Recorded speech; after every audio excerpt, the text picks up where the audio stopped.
प्रदोष के दिन यदि पीला जो कनेर का जो फूल होता है, पीला भी होता है और एक श्वेत भी होता है, दो कनेर होते हैं। दोनों में से कोई भी कनेर आज भी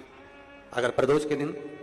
बाबा की कहीं कावड़ लेकर जा रहे हो या बाबा को कावड़ चढ़ा रहे हो या 2 लोटा जल अपने नजदीक में चला रहे हो, तो कनेर का पुष्प आज भी चढ़ाया जाता है शिव जी को। क्यों चढ़ाते हैं? उसका कारण ये होता है कि हमारे पूर्व का जो जन्म है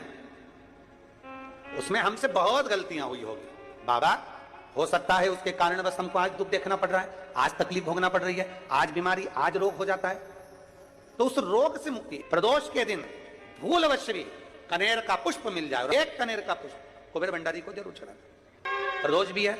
शनिवारी प्रदोष है। दिल से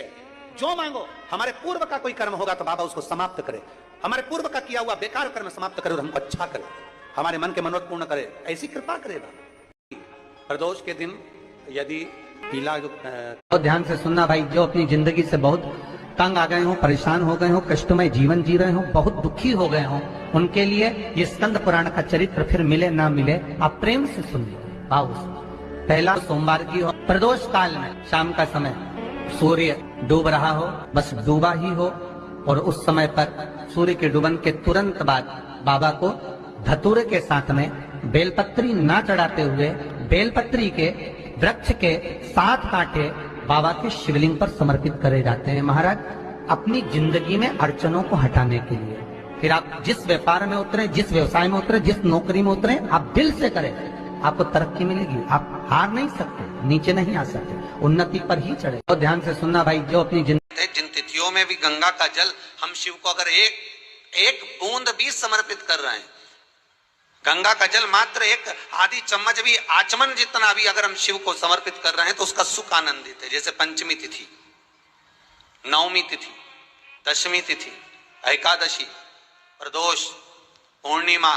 अमावस्या, ये तिथियां हमारे यहाँ जो दी गई हैं, इन तिथियों में अगर हम गंगा का मात्र थोड़ा सा जल भी अगर जल के पात्र में डालकर गंगा जी का जल थोड़ा सा भी शिव के पास लेकर जा रहे हैं, तो ये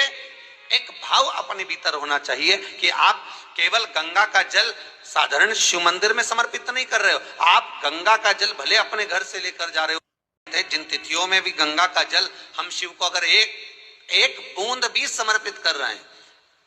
गंगा का जल मात्र एक आधी चम्मच भी, आचमन जितना भी अगर हम शिव को समर्पित कर रहे हैं तो उसका सुख आनंदित है। जैसे पंचमी तिथि, नवमी तिथि, दशमी तिथि, एकादशी, प्रदोष, पूर्णिमा, अमावस्या, ये तिथियां हमारे यहाँ जो दी गई हैं, इन तिथियों में अगर हम गंगा का मात्र थोड़ा सा जल भी अगर जल के पात्र में डालकर गंगा जी का जल थोड़ा सा भी शिव के पास लेकर जा रहे हैं, तो ये एक भाव अपने भीतर होना चाहिए कि आप केवल गंगा का जल साधारण शिव मंदिर में समर्पित नहीं कर रहे हो, आप गंगा का जल भले अपने घर से लेकर जा रहे हो। जिन तिथियों में भी गंगा का जल